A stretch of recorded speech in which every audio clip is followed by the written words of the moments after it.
Hello everyone, my name is MJ and you are at my channel called Reading This Life. My channel is where we talk fiction, friends, and fun. Today, can you feel it? Do you feel it in the BookTube sphere? There's a little bit of angst. There's a little bit of complaining.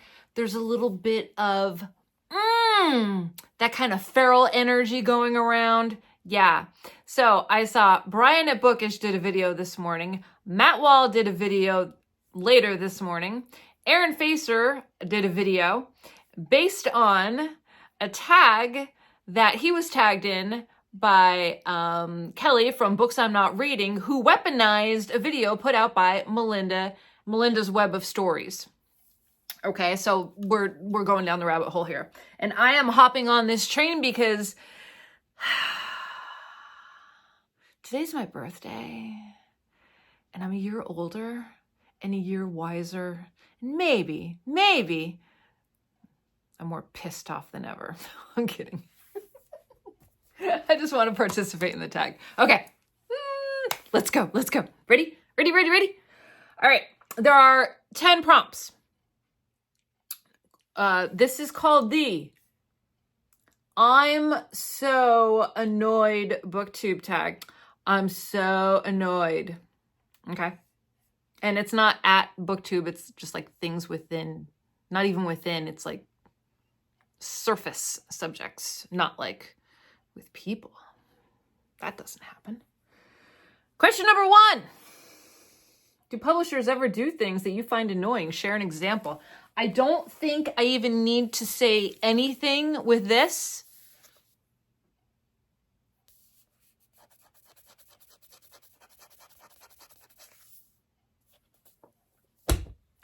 Annoying. Question number 2. Have you ever been annoyed by a spoiler, even something as simple as someone else telling you there's a great twist? I'm going to say not annoyed, but maybe a little let down, maybe. I try not to give any spoilers in my book reviews. If it's something that's widely known, like Flowers in the Attic. I think everybody knows like Flowers in the Attic, like what the plot's about. I don't think I'm spoiling anything there. So I'm going to say it depends, but I could feel a little, like I wanted to find that out for myself, basically. Okay, prompt number 3. Have you ever been annoyed by what discovered in a little free, have you ever been annoyed by what was discovered in a little free library, a book sale, or used bookstore? Have you ever been annoyed by what discovered in a little free library, a book sale, or a used bookstore? Tell us what you found and why it was so annoying. Oh, whenever I go to estate sales, like the only books, I shouldn't say only, the majority of books that I find are by authors I strongly dislike. And that's Dean Koontz. And that is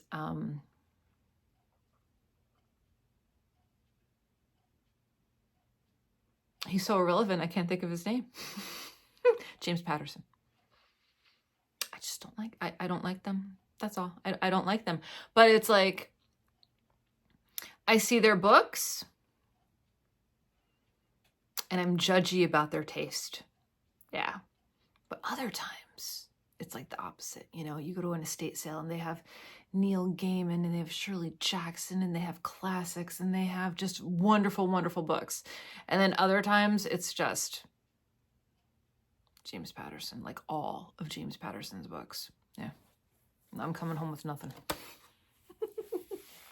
Not that I could buy books right now because I'm on the book buying challenge, but when I do. All right, number 4, when it comes to short story collections, are you annoyed if there's a novella in the middle of the collection?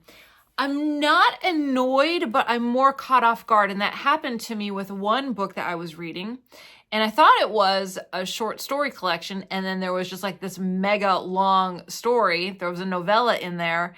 And I was like, it's a nice surprise, but you know, I was waiting for it to end.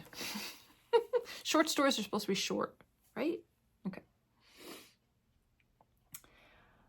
Deckled edges, beautiful or annoying? Deckled edges are fucking beautiful. Deckled edges are life. Let me get a good deckled edge. Like a really good deckled edge. Be right back. Okay, this is a deckled edge. This is Hauntings of the Tales of the Supernatural, edited by Henry Mazzeo and drawings by Edward Gorey. Yeah, Edward Gorey.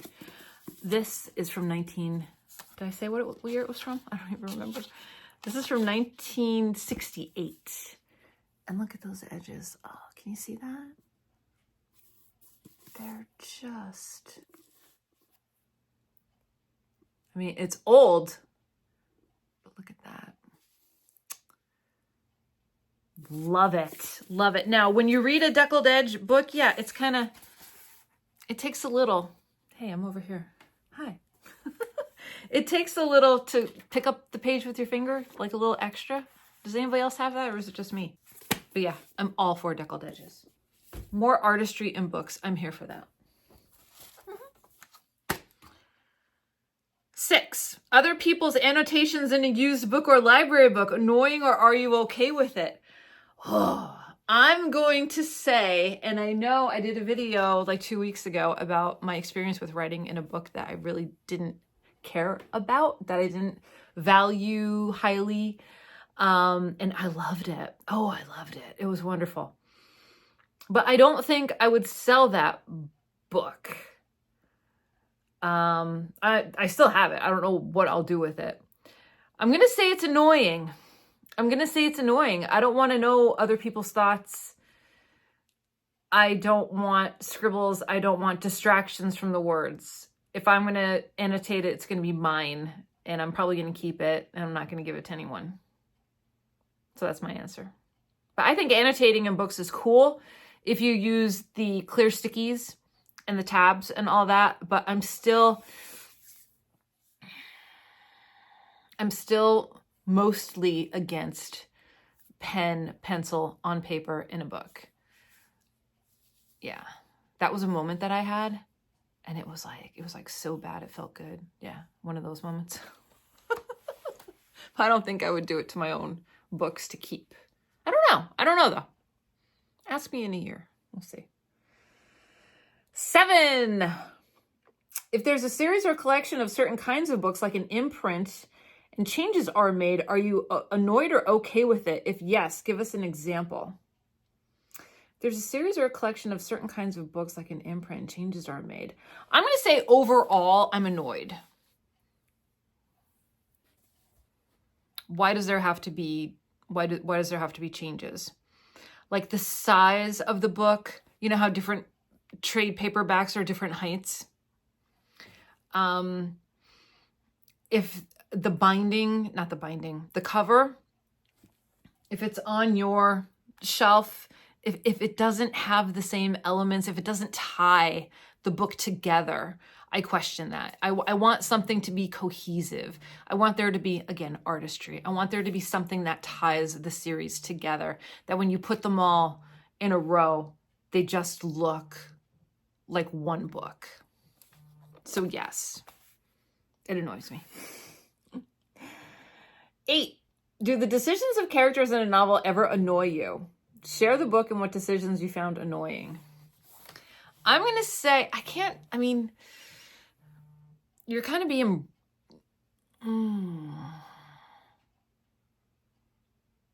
All right, I'm going to go back to that book I mentioned, Flowers in the Attic. Completely annoying. Completely annoying. I'll put a card here if you want to check it out. Completely annoying. Did not enjoy that book one bit. I thought the characters could have done way better for themselves. Completely annoying. Yeah. I like when people can be self-reliant, self-sufficient, when people can try in a bad situation. That's what I like. I like people I like effort. I like a little bit of effort. When people don't try, I got problems with that. Does that make sense? Okay. 9. Are you ever annoyed by how someone organizes their books? What do you find annoying? I really don't like it when people flip the books around and you just see the end page, the edges. I'm like I know Yves Saint Laurent did that. He was famous for that. Do you know who Yves Saint Laurent was? Like, yeah, major fashion designer. Wonderful Netflix series if you've ever seen it. If you love the 70s, if you love everything about the 70s, I highly recommend it. But his bookshelves were famous for that. And I guess he just wanted that monochromatic look. So that annoys me.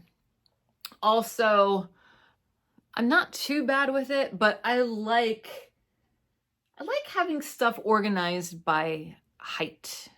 It just looks more design oriented that way. I don't know. When you have a short book, a taller book, a short book, a taller book, it kind of gets under my skin, and that's just me. Not that I have OCD or anything. I'm looking at a shelf right there and I could see books that are all staggered, but I'm looking at it and I'm like, I need to get to you. Share something bookish that you find annoying.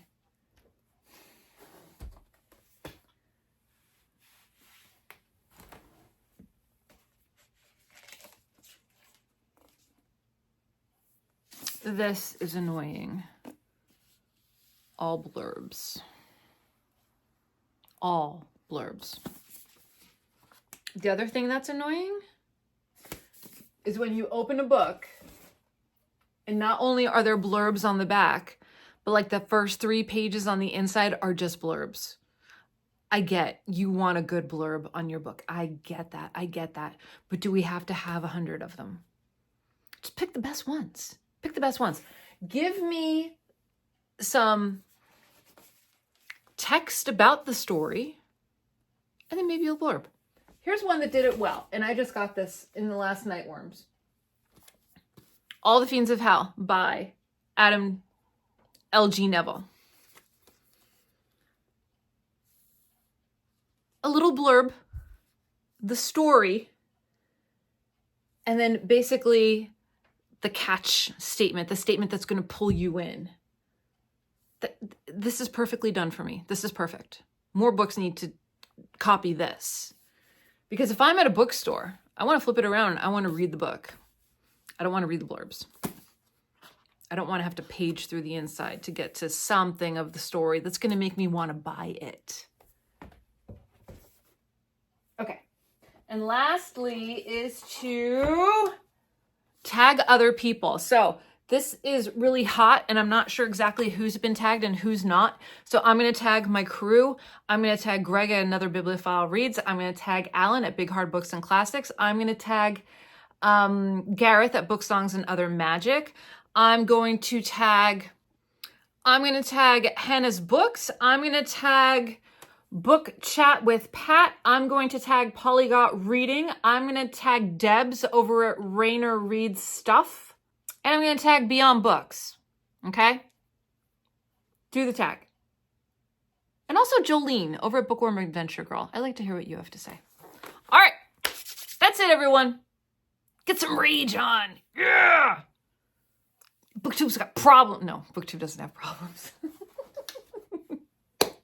I just love sometimes that little feral energy of people just letting people know about what gets under their skin. All right, I hope everybody's doing well. Make sure that you're taking care of yourself so you can take care of others. Wish me a happy birthday in the comment section down below, and I will see you in my next video, whether that be sooner or later. So until next time, everyone, goodbye for now. Happy reading.